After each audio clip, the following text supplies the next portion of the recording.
Buenas tardes, querido tutor y queridos compañeros. Mi nombre es Luisa Fernanda Murcillo, soy estudiante de Psicología de la Universidad Nacional Abierta y a Distancia y en este curso de procesos cognitivos superiores vamos a tratar la inteligencia y el aprendizaje. Primero vamos a iniciar definiendo lo que es el aprendizaje como tal y la inteligencia.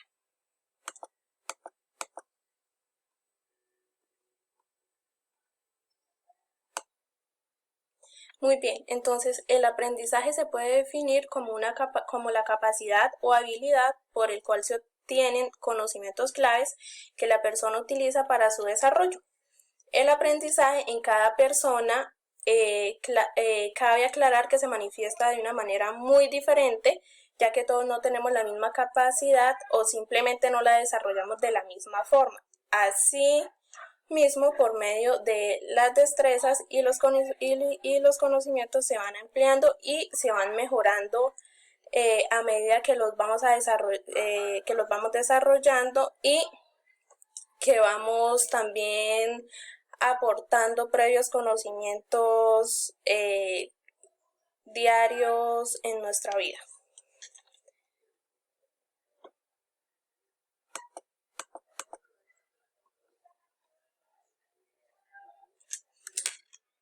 La inteligencia nos permite razonar, aprender y generar capacidades nuevas.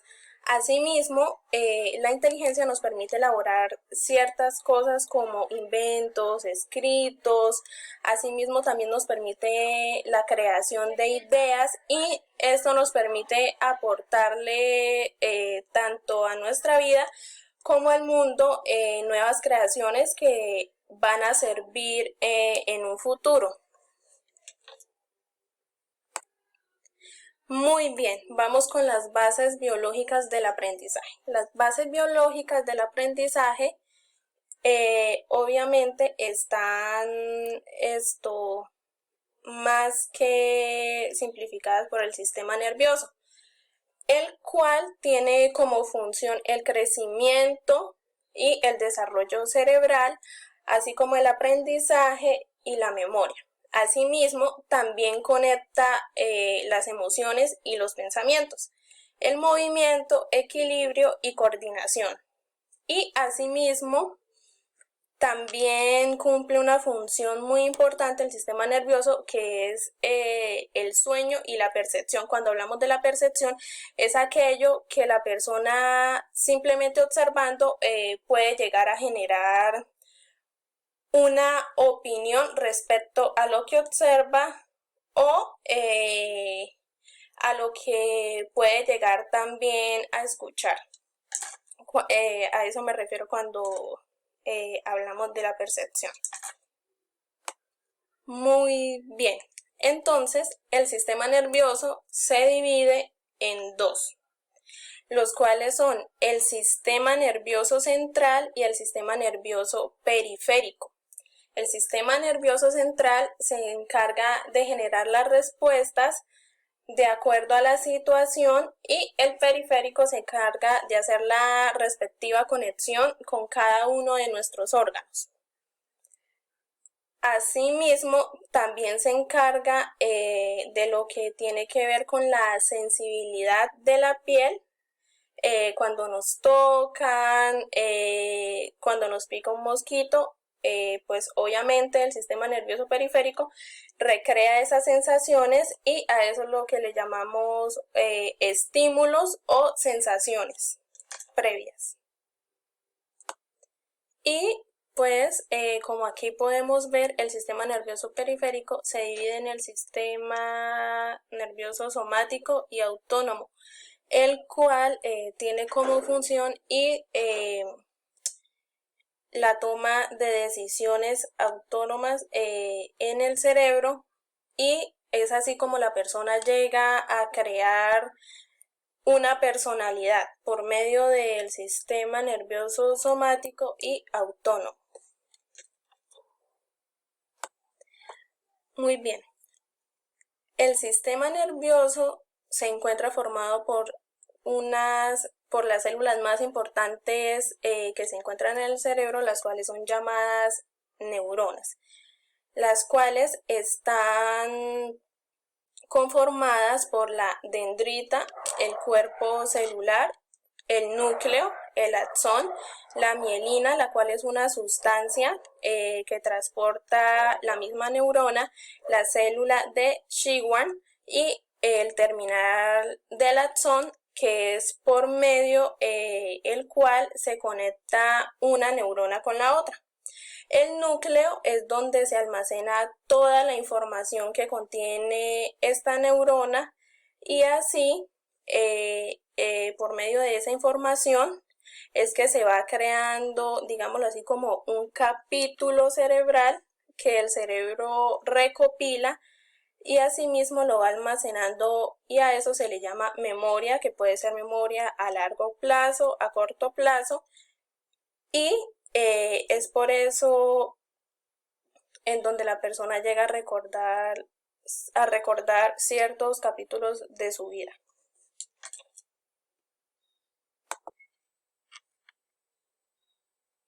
Muy bien, las neuronas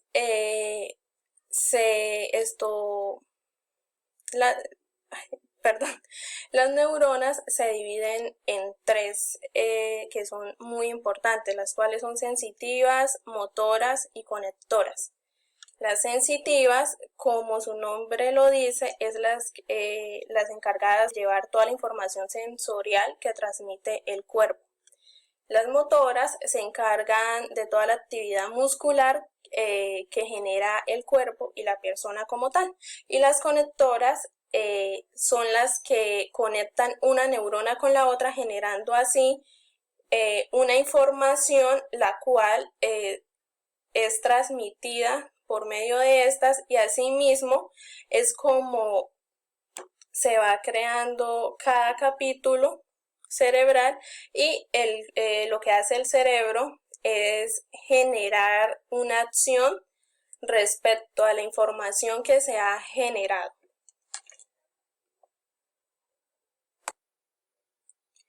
Los neurotransmisores más importantes entre cada neurona son 6, los cuales son aceticolanina, norepinefrina, dopamina, GABA, glutamato y la serotonina. Cada una de estas cumple con una función, las cuales ya se las voy a decir en este momento. La primera, la aceticolina, cumple con la función de dilatar los vasos sanguíneos, aumentar las secreciones corporales y asimismo disminuir la frecuencia cardíaca. La norepinefrina cumple con el estado de alerta corporal. La dopamina cumple con todo este proceso de las emociones, el cual quiere decir que es aquella que nos progresa todo esto que tiene que ver con la alegría, la tristeza, entre otras emociones. La GABA cumple con la interrupción de la transmisión del impulso nervioso, es decir, cuando tenemos un impulso, esta lo que hace es limitarlo para que nuestro cuerpo no llegue al límite de este. El glutamato es un excitador y regulador. El glutamato también se puede definir como aquel que ayuda a la parte sexual o estimulación sexual del cuerpo. La serotonina controla nuestras emociones y asimismo también es aquella que regula nuestro estado de ánimo. La división cerebral se encuentra en tres partes, las cuales son inferior, medio y superior, y cada una de estas partes controla una función exacta en nuestro cuerpo. Por ejemplo, la parte superior de la división cerebral controla lo que tiene que ver con el lenguaje, la capacidad lectora, el escribir, la memoria verbal, el cálculo matemático y la memoria visual, así como los sentimientos. El medio controla las funciones visuales y motoras.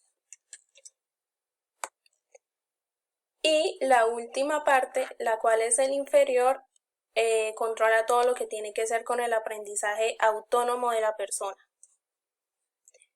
Y otras divisiones o partes del cerebro que intervienen en estos procesos tanto del aprendizaje como de la inteligencia son el hipotálamo, la amígdala, el hipocampo y por último la glándula pituitaria.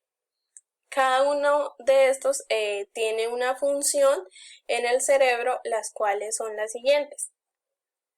El hipotálamo controla todo lo que tiene que ver con el sistema nervioso y la hipófisis. La amígdala modula la memoria a corto y largo plazo. El hipocampo regula nuestras emociones y asimismo la memoria. La glándula pituitaria se encarga del control de nuestras hormonas, tanto sexuales como aquellas hormonas que también regulan nuestras emociones, porque recordemos que también hay hormonas que nos regulan todo lo que tiene que ver con nuestras emociones. Muy bien, aquí podemos ver el hipotálamo y podemos ver en dónde se encuentra ubicado. Asimismo, también podemos ver la amígdala. Muy bien, acá podemos ver la amígdala, la cual es esta. Acá podemos ver que está ubicada en la parte inferior del cerebro. El hipocampo, que también se encuentra ubicado en la parte inferior del cerebro. El hipotálamo, que se encuentra en la parte media del cerebro. Y aquí podemos ver la glándula pituitaria, que es ya la parte final del cerebro.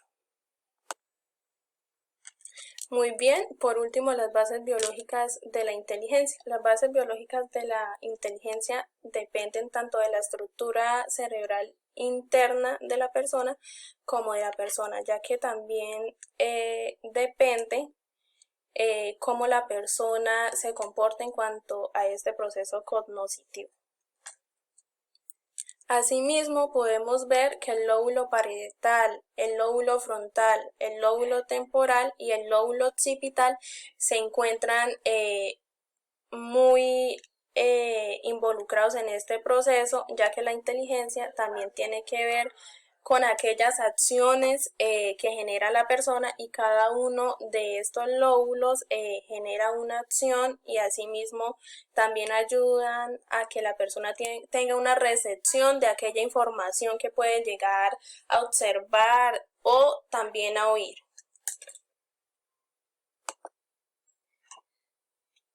Muy bien, el lóbulo parietal se encarga de procesar la información de la temperatura corporal, el gusto, el movimiento y el tacto de la persona.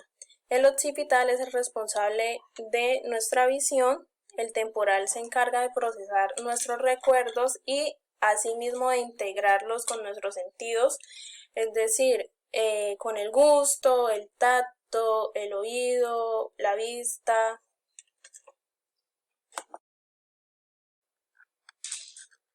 Muy bien, entonces vamos con lo que son las características de la inteligencia.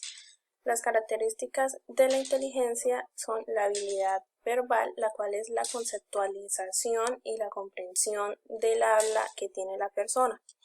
Asimismo, la habilidad numérica, la cual es una capacidad para resolver los problemas matemáticos o de cálculo.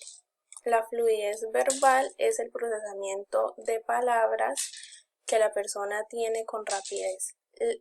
La parte perceptual, como ya lo habíamos dicho anteriormente, es la capacidad para captar las similitudes de detalles en ciertas situaciones. La mecánica es la habilidad para memorizar y recordar ciertas situaciones que se hayan vivido en cierta fase o en cierto momento de nuestra vida. Y por último, que puede llegar a ser considerada como la característica más importante de la inteligencia, el cual es el razonamiento, que es la comprensión para la solución de problemas que tiene la persona, tanto resolución de problemas en un entorno personal, laboral, social o educativo. A esto se refiere con el razonamiento, que es una de las características más importantes que tiene la inteligencia como tal. Las características del aprendizaje son la participación activa en el estudio de conocimiento nuevo, el esfuerzo mental y personal para la adquisición de nuevo conocimiento, que pueden ser catalogadas como aquella acción que genera la persona para así adquirir un conocimiento nuevo y obtener una información nueva que le ayude a aportarlo en un entorno social, educativo, laboral, personal, entre otros. También se puede decir que el aprendizaje es aquel conocimiento que se almacena en la memoria a largo plazo y que se utiliza para la solución de situaciones específicas como tal, es decir, que la persona almacena esta información y cuando requiere de ella es en donde la memoria a largo plazo actúa y efectúa lo que tiene almacenado y es ahí donde se utiliza aquella información que ha sido almacenada. Y por último, una de las características que también es importante, que es aquella que para aprender se necesita de un objeto o un concepto claro, es decir, siempre estamos queriendo aprender por un motivo o una razón. Puede ser una meta o puede ser también el objetivo de alcanzar cierto sueño que podría también estar junto con lo de una meta. Entonces, siempre el aprendizaje tiene un fin claro y ese fin se llega a integrar en la persona y asimismo es como se utiliza esta información y es esta información como la suministramos y asimismo la trabajamos para que sea esta información la que nos dé esa meta, ese objetivo que queremos alcanzar. Muy bien, y por último, los procesos involucrados tanto en la inteligencia y el aprendizaje son el lenguaje no verbal y esto tiene que ver con el movimiento de la persona y el uso del espacio como tal. Es decir, aquellos movimientos que la persona utiliza para que se genere una acción, un objeto o lo que hace es por medio de ese lenguaje no verbal generar como una pista, más o menos a eso es a lo que se refiere. La atribución se refiere a la impresión de la persona e interpretación como tal que ésta tenga.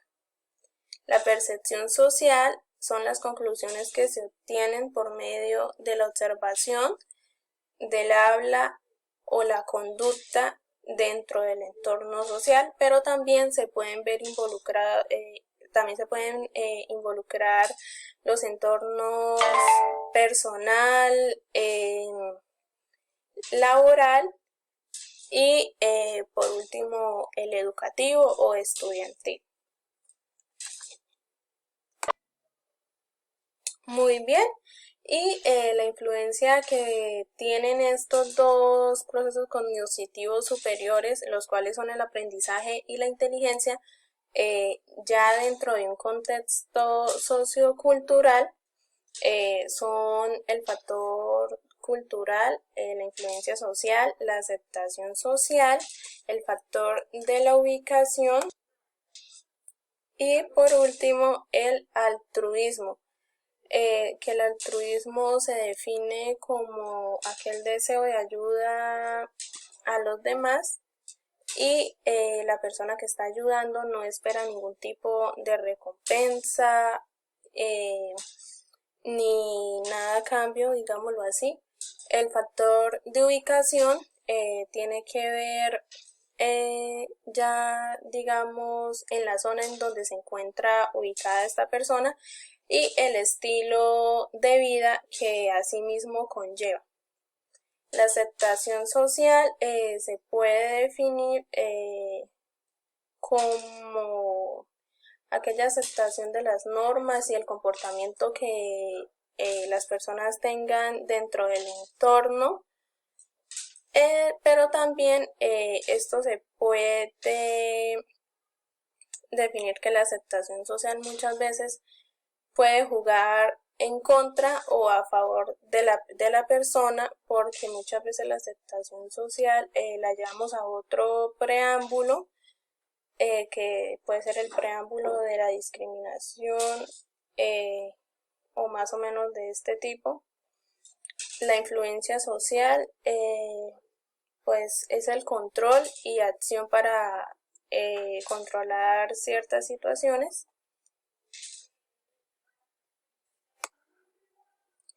Y por último, el factor cultural, que puede ser el que más juegue tanto a favor como en contra de la persona. Y esto quiere decir los valores, las normas y el entorno en cuanto al desarrollo intelectual que tenga la persona. Esto también puede jugar esto dentro de estos procesos cognitivos superiores de una manera que la persona muchas veces pueda que no se adapte mucho al entorno, pero al tener la inteligencia o aquella capacidad de aprendizaje, pueda que sepa adaptarse muy bien a la cultura que se maneja. Bueno, esto ha sido todo por el día de hoy. Espero este video les haya servido mucho y hayan podido entender todo aquello que les expliqué. Muchas gracias y no siendo más, me retiro de esta grabación, así es que espero les haya gustado. Muchas gracias por su atención.